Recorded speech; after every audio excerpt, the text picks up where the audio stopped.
За дөрвөн сэдвээр асуулт асуух гэж байгаа. Гэхдээ тэрний өмнө хэлэхэд бид бол улсын хурал дээр ер нь үндсэн хуулийнхаа дэг журмыг үлэн сайн сахиж баримталж явахгүй бол болохгүй нэ гэдгийг хэлэх гэж байна. Улсын хурлын гишүүд засгийн газраас ерөнхий сайдаас асуулт асууж тайлбар авч улсын хурлын өмнө ерөнхий сайд ажлаа хариуцсан тайлгнаж сайдууд ерөнхий сайдынхаа өмнө ажлаа хариуцсан тайлгнаж байгаа. Улсын хурлын асуулт асууж байгаа гишүүн өөрөө зөвшөөрөхгүй бол сайдуудын үгийг заавал сонсох албагүй. Ийм зарчим үндсэн хуулийн дэг журмаар байгаа. Гэтэл яам тамийн газрууд болон ингээ бүр доогуур бюрократ төвчний төшмөдүүдийг авчираад улсын хурал дээр мэдээлэл өгүүлэх бол буцаад хариуцлага тооцох юм уу? Улсын хурлын хяналт ажиллахад төвөгтэй.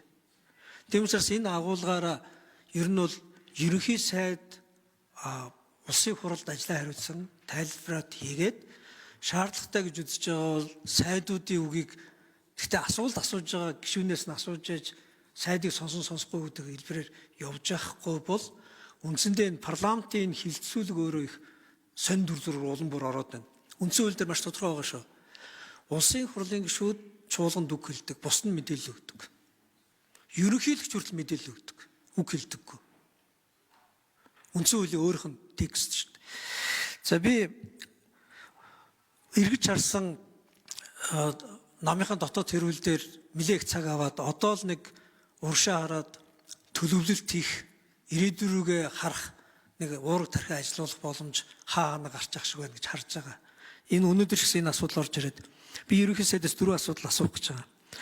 Нэгдүгээрт энэ баримт бичиг дотор гарчиг болон хийх арга зам, үнэлэх хэмжүүр маш их зөрчилдсөн, хоорондоо уйлдахгүй үгсгүй зөндөө байна. Гидс дотортой холбоотой асуудал цаашдаа хэлцэх хэсгээр ярих бах.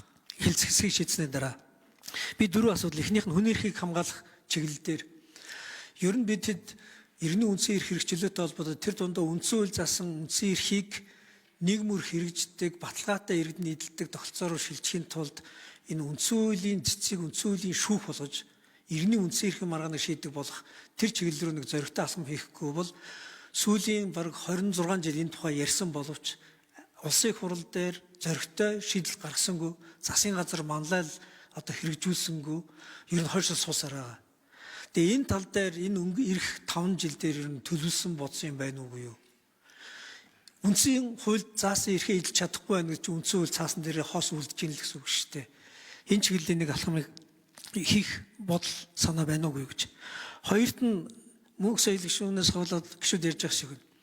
Эдийн засгийн үзүүлэлт, эдийн засгийн эрхчлөөтэй холбоотой асуудал дээр энэ хувийн шил бизнес эрхлэгчдэд дэмждэг тогтолцоор орохгүй бол төр өмнөр нь бизнес нь булаад шийдэг, зах зээл дээр томоороо данхаагаад жижиг аж ахуйн нэгжүүдэд тэрэнддэг энэ үйл явдал ерөөс зогсохгүй нэ.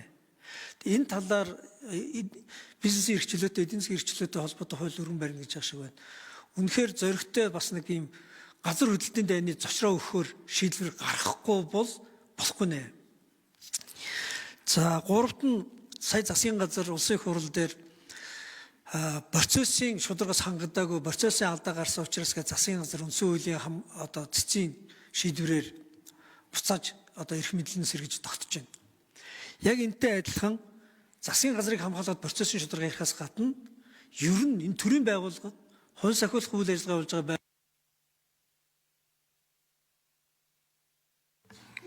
За цаг үцэгэд 1 минут. Тэмүүжин гишүүд. Төрийн байгууллагууд, хууль сахиулах байгууллагуудын энэ процессын шударгасыг хангах, процессчтой холбоотой асуудлуудыг, төрийн хяналт шалгалтууд, процессчтой холбоотой асуудлуудыг ямар нэгэн байдлаар иргэдийг шийтгэх, аж ахуй нэгжүүдийн үйл ажиллагааг хязгаарлахтай холбоотой хэн нэгэн албан тушаалтны дур зоргоор биш, маш тодорхой илэрхийлэгдсэн процесс, шалгуур хангасан дүрм журмтай байх тухай асуудал дээр зоригтой алхам хийхгүй бол энэхээр даргын үзмжээр бизнес хүний эрхөөр үгүйсгэдэг байна. Энэ тал дээр бас нэг дөрвтойхон алхам хийгээсэй гэж хүсэж байна. Дөрөвт нь үндэсний сөрөнд төсвөрлөх чадвартай холбоотойгоор энэ үндэсний гавардыг бий болгох, онцгой байдал, хууль сахиулах, шүүхэн шийдвэр гүйцэтгэл, энэ орон нутгийн хамгаалалт гэх мэтлэн дээр дэмжлэг үзүүлэх үндэсний тогтолцоог бүрдүүлэхгүй бол энэ иргэдийнхээ аюулгүй байдлыг хангах чадхыг бүрэн нөөцөөр нь одоо энэ үндэсний сөрөнд эсрэлгэх чадхтай үйл ажиллагаатай холбож зохиол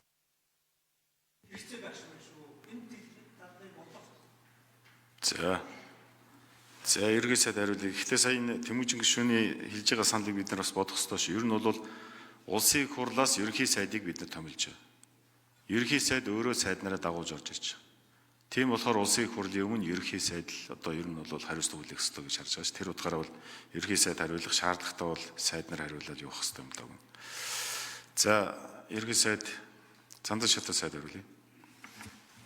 За нэгдүгээрт үндсэн хуулийг би тайлбарлах хэрэггүй. Үндсэн хуулийн 41-ийн 1-т ерөнхий сайд засгийн газрыг удирдах төрийн хууль биелүүлэх ажлыг улсын их хурлын өмнө хариуцна гэж заасан байдаг. За өмнөх уламжлал бүх юмны дагуу энэ альва хуулийн төсөл болон бодлогын баримт бичгийг боловсруулахад оролцсон ажлын хэсэг ард түмний төлөөлөгч болсон гишүүдийн үг саналыг сонсож цааш боловсруулах явцад тусалж дэмжиж ирсэн одоо ажил хэргийн бодит шийдэл одоо сангийн яамны хариуцсан улсууд нь орж иж төсөв сая батлахад хүртэл одоо энэ тав баримт дээрээс уншд. Дэлхийн бүх улсын парламентын жишээ юм.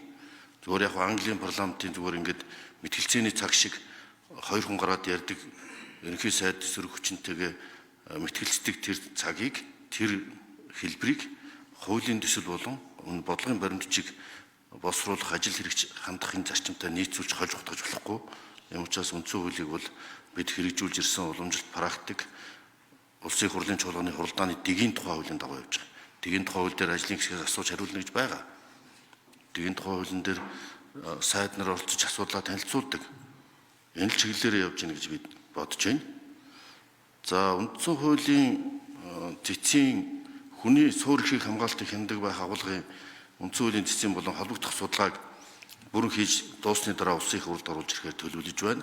Гэхдээ энэ асуудлыг үндсэн хуулийн оруулсан нэмэлт өөрчлөлтөн дээр бид яриад үндсэн хуулийн цэцэд үндсэн хуулийн шүүхээс дотор хүний үнцэн эрхийн маргааныг хяндаг байх асуудлыг хилцэж энэ шүүх засаглалтаа зөрчилдөх болон үндсэн хуулийн үндсэн суурь концепцуудтай зөрчилдөх гэсэн олон агуулгаар хэлцэж хагаад энэ асуудал бол ороогүй. Гэхдээ энэ бол улсын их хурлын бүр эрх асуудал.